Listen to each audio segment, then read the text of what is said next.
स्वामी समर्थ। तर यांना बघायची माझी असं पहिल्यापासून इच्छा होती आणि त्यांचे व्हिडिओ बघत आलो, म्हणलं एकदा तरी आपण यांना भेटावं। आणि आमच्या शेजारच्या काकूंनी सांगितले बाबा तुम्ही स्वामी मूर्ती आर्टला एकदा विजिट करा आणि या त्यांच्याशी भेटा। माझ्या काकू पण आलेली आणि त्यांच्याकडे आली, त्यांनी कुंचन सेवेचं ते हे पूजेचं ताट नेलंय आणि माझ्या काकूला टाइम भेटत नाही म्हणून रोज सकाळी 4 वाजता उठणार आणि ते पूजा 7च्या आधी करावं लागते।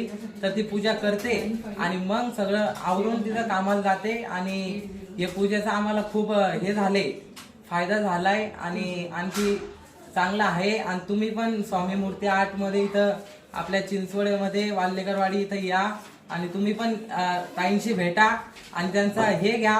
आता मी भेटलोय, आता मला असं सौभाग्य झाले, असं हे झाले की मी एवढा आनंद झालाय की असं वाटतंय स्वामी मूर्ती आर्ट्स मध्ये येऊन मला असं वाटलं नव्हतं की मला अशा ताई भेटतील, मी रोज येत जाय असं धूप वगैरे इथं घ्यायला, पण त्या कधीच भेटल्या नाही। आज मला भेटल्या।